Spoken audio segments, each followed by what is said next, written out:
வணக்கம், நான் உங்களோட செட்டி. இந்த வீடியோவில் நான் என்ன பார்க்க போகிறோம்னு பார்த்தீங்கன்னா, இந்த புலம்பெயர் தேசத்தில் இருக்க உறவுகள காசுகளை எப்படி ஈழத்தில், அதாவது தாயத்தில் எப்படி ஏமாற்றப்படுதுன்னு தான் அதுக்கு சிறந்த உதாரணம் தான் இப்போ அண்மையில் கைது செய்யப்பட்டிருக்க எங்களுடைய கிருஷ்ணா அவர்கள். அவர் தனியாக செயற்படுறேன்னு நினச்சி கொண்டு வந்தோன்னா, இப்போ நம்ம வீடியோக்களை பார்த்தோம்னா தெரியுது அவர் ஒரு குரூப்பாக வேலை செய்கிறாங்க. அதாவது புலம்பெயர் தேசத்திலையும் தாயகத்திலையும் அவங்கள ஒரு குரூப்பாக மாஃபியாவை சேர்ந்து தான் செயற்பட்டு கொண்டிருக்காங்கன்னு இந்த கடமை வீடியோக்கள் ஆதாரங்கள் இப்போ வெளிவந்து பார்க்கும்போது தெரியுது.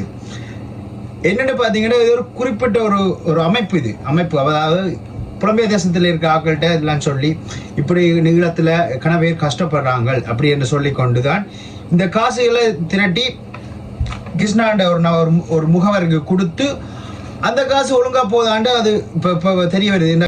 கொடுக்கப்பட்ட ஆட்களுக்கு அந்த காசு ஒழுங்கா சேரலை என்று சொல்லி இப்போ 2 லட்சம் ரூபா கொடுக்க சொன்னோன்னா 1 லட்சம் ரூபா அங்கே கொடுக்குறது. அதோட ஒரு சில புலம்பெயர் அமைப்பு உறவுகள் என்னென்ன செய்யுதுன்னு பார்த்தீங்கன்னா, 1 லட்சம் ரூபா கொடுத்து போட்டு 10,000 ரூபா தம்பி செலவுக்குறேன்னு சொல்றது. ஆனால் உண்மையிலே அவங்கள பார்த்தீங்கன்னா, அதாவது 1 லட்சம் ரூபா கொடுக்க சொன்னால் அவர் இந்த புலம்பெயர் தேசத்தை உதாரணத்துக்கு இந்த இங்கிலாந்து நாட்டில் இருந்தேன்டா அவர் கடை வச்சிருந்தேன்னா அவருக்கு வேலை செய்கிற அவருக்கு கீழே ஒரு வேலை செய்கிற ஒரு பொடியனுக்கு 10 பவுன் கூட கொடுக்க மாட்டேன் தம்பி நீ இதை வச்சு கொள்றாண்டு. ஆனால் இந்த புரியான முகவர்களுக்கு தூக்கி கொடுக்குறது ஏன்னா அதை நீங்கள் அந்த உறவுகளுக்கு டிரெக்டாக நீங்கள் கால் பண்ணி அந்த காசை கொடுக்கலான்ட்டு எனக்கு தெரியலை. இது விவாதத்துக்குரிய விடயமாக போய் கொண்டிருக்குது. ஆனால் எப்படி எடுப்பாங்கன்னு தெரியல. இப்போ கிருஷ்ணா அண்மையில் கைது செய்யப்பட்டிருக்கேன். நேற்றைய தினம் பார்த்தீங்கன்னா கிருஷ்ணா கைது செய்யப்பட்டிருக்கார். அவர்கிட்ட இருக்க பண செல்வாக்கு இதெல்லாம் ஈஸி. அதாவது ஓய்சிட்ட காசை கொடுத்து கொண்டு நாளைக்கும் பெறலாம். உண்மையை சொல்ல போனால் ஒரு பாதுகாப்பு நடவடிக்கையாக தான் இது. நான் எந்த மனநிலையை பார்த்தீங்கன்னா அவர் பாதுகாப்பு மனநிலையை தான் அவர் கைது செய்யப்பட்டிருக்கலாம். அதாவது அவருக்கு எதிராக கனமா பிரச்சனை நடந்து கொண்டிருக்கு. அதால் தனக்கு ஒரு செக்யூரிட்டி வேணுமென்றதுக்காக இப்போ போய் அவர் புலசில் போயிட்டு சொல்லலாம், இதால் எனக்கு பெரிய த்ரெட், நீங்கள் பெரிய என் உயிருக்கு ஆபத்து இருக்குது, நீங்கள் எனக்கு செய்யணும்னு சொன்னோன்னே அவருக்கு அரசாங்கம் மூலமாகவும் அவருக்கு ஒரு பாதுகாப்பு கிடைக்கும். அதான் நடக்க போகுது. அதுக்காகத்தான் அவங்க கைது செய்யப்பட்டிருக்கலாம். நாளைக்கே யாழ்ப்பாணத்து ஓய்சியை அவரை அவர் வீட்டை இறக்கி விடுறதுக்கு சந்தர்ப்பம் இருக்கு. ஏன்னா அவனோட கோடிக்கணக்கில் அவனோட அக்கௌண்ட்டில் காசு இருக்குது. அதோட இந்த எத்தனையோ பெருமதியான வீடு வச்சு ஒரு வீடு கட்டி முடிச்சவர், அதோட 3-4 வாகனம் வச்சுக்கு இப்படி வெல் செட்டில் ஆகிட்டார். அவர் இடத்துல செட்டில் ஆகிட்டார். அதே மாதிரி அவருக்கு புலம்பெயர் தேசத்தில் வர காசுகள் களவெடுக்கிற காசுகளை விட்டு யூடியூப்ல வர இன்கம் அவரை யூடியூப்பை ரிப்போர்ட் பண்ணுங்கட்டு அப்படி நீங்க ஒரு சம்பந்தம் இல்லாம ஒரு வீடியோக்கு நீங்க ரிப்போர்ட் பண்ணி யூடியூப் அவர் அக்கௌண்ட்டை பேன் பண்ணாது. வேணுமெண்டா ஒரே பேச மாட்டா வர வேணுமெண்டா நீங்க ஏதோ ஒரு கள்ள விளையாட்டுல செய்த ஒரு அக்கௌண்ட் எடுக்கலாம் ஒழிய அதுக்கு ஒரு சந்தர்ப்பம் இருக்கு. ரிப்போர்ட் பண்ணி அவர் அக்கௌண்ட்டை முடக்க செய்யற கஷ்டம்.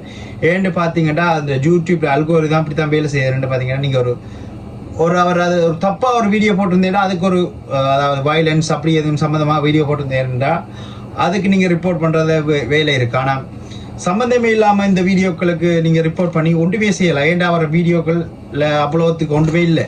ஒரு பெண் தலைமைத்துவ குடும்பத்தில் போயிட்டு அவர் வீட்டுக்குள்ள நடிச்சாமத்தில் போயிட்டு அந்த பொம்பளை பிள்ளைகள் நீங்கள் உங்களுக்கு லவ் இருக்கா, நீங்கள் ஐஸ்வர்யா ராயான்னு சொல்கிறதெல்லாம் ஓகே. அந்த வீடியோவுக்கு அதை கூட நான் ஏற்றுக்கொள்வேன், ஏதோ சரின்னு விட்டுடலாம். ஆனால் அவரோட ஃப்ரெண்டோட சேர்ந்து நான் ஒரு கட் போடுறேன் பாருங்க. திருப்பி எங்கட கொங்குரேட்டுக்கு மண் பறிக்க கொஞ்சம் காசு இல்லாம கிடக்கடா. நீ அந்த பொம்பளைன்ற டோப் இருக்குல்லோ அதை போட்டு கொண்டு ஒன்று இஞ்சாதான் நம்ம அதை போட்டு கொண்டு ஒரு குடிசை போட்டு கொண்டு விடுறன்னு நீ ஹெல்ப் கேட்க மாட்டியோ? என்னென்ன காய பச்சுவோம் காய்ச்சி காட்டும்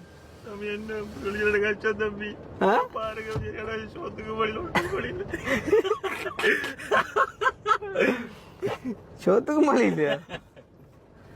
இப்படியான ஆக்களை எல்லாம் என்னடா இந்த யாழ்ப்பாணத்து சமூகத்துல எல்லாம் வச்சுக்கொண்டு இவ்வளவு 4 வருஷமாக வச்சுக்கொண்டு ஓட்டி நாங்களும் தெரியல. இவன் இப்ப டிக்டாக்ல கதைக்கிற கதையை பார்த்தீங்கன்னாலே உண்மையாவே அது கேட்கக்கூடிய மாதிரி இல்ல. புலம்பெயர் தேசத்துல இருக்காங்க. அன்றைக்கு ஒரு லைவ்ல பாக்குறேன், அவன் கேரம் போர்ட் விளையாடி கொண்டிருக்கான். ஆனா கீழே ஒரு ஜெர்மன்ல இருந்த ஒரு அண்ணன் வச்சு கொண்டிருக்கேன், அண்ணன் தம்பி அவன் விளங்கல இப்படி அவன் விளங்கில சொல்ற அளவுக்கு நீ அந்த சுவிஸ்ல இருக்கன்னா நீங்க அருகதையா இல்லை. இவன்கிட்ட போய் நீங்க பிச்சை எடுத்து தான் அவன் இன்னொரு ஸ்தலத்துக்கு கொடுக்கணும் இல்லை. நீங்க கதைக்கொண்டு அவ்வளவுக்கு அவன் பெரிய ஆளும் இல்லை, விஜய் அஜித்தும் இல்லை அவர். அதால நீங்க ஓகே நீங்க கொடுக்குற எவ்வளவு பேர் இருக்காங்க. உங்களை சகோதரத்துக்கு முதல் கொடுத்துட்டு வாங்கடாப்பா. அதைத்தான் நான் பல வீடியோக்கள் டிக்டாக்ல சொல்லியிருக்கேன். முதல்ல உங்களோட சகோதரத்துக்குள்ள எவ்வளவு கஷ்டப்பட்ட ஆக்கள் இருப்பாங்களோ அவங்கள முன்னேறிட்டு வாங்கோ. அதுக்கு அதை விட்டு போட்டு இப்படியான ஒரு முகவர்களை வச்சுக்கொண்டு நீங்க இப்படி இலங்கையில இப்ப யூடியூப் இருக்காங்க, அனுஷன் அப்படி கனவா பேர் இருக்காங்க. இப்ப ஹெல்பிங் வீடியோ போடுறதுக்கு ஹெல்பிங் வீடியோ போடுற ஆக்கள் எல்லாருமே நல்லவங்க இல்லை. தங்களுக்கு உரிய ஆதாயம் ஆதாயம் ஆதாயம். அதைத்தான் நீங்க என்ன 10,000 ரூபாய் கொடுப்பீங்க, அந்த 10,000 ரூபாய் கொடுத்து கொண்டு முன்னேறவங்கன்னா சில பேர் நினைச்சு கொண்டிருக்காங்க. திரும்ப கேட்கிறேன், புலம்பெயர் தேசத்துல உறவுகளே, நீங்க அப்படி உதவி செய்யணும்டா முதலாவது உங்களோட சகோதரம், உங்களோட அப்பாட சகோதரம், உங்களோட அப்பாட வழியோ இல்ல அம்மாட வழியோ அதுகள சகோதரத்துக்கு முதல் கொடுத்து போட்டு அடுத்த கட்டம் வாங்குவோம். அதை இல்லாட்டி உங்களோட அப்பாடைய அம்மாட குடும்பத்துல இருந்து கோல் அடிச்சுக்கணும். இப்படி நான் கொடுக்க போறேன், உங்களுக்கு காசு கூட இருந்தா சொல்லுங்க. அப்படி இருந்தா அவங்களுக்கு கோல் அடிச்சுக்கோங்க, அண்ணா அப்படி நான் ஒரு உதவி செய்யணும், ஊர்ல யாரும் அப்படி இருந்தா சொல்லுங்க, நான் பார்க்கணும், பார்த்துட்டு அப்படி டிரெக்டா கொடுங்க. இப்படி கிருஷ்ணா பரேசி மாதிரியான ஆக்களை எல்லாம் கொடுத்து கொண்டு இப்படி முன்னேற்ற அவசியம் இல்லை.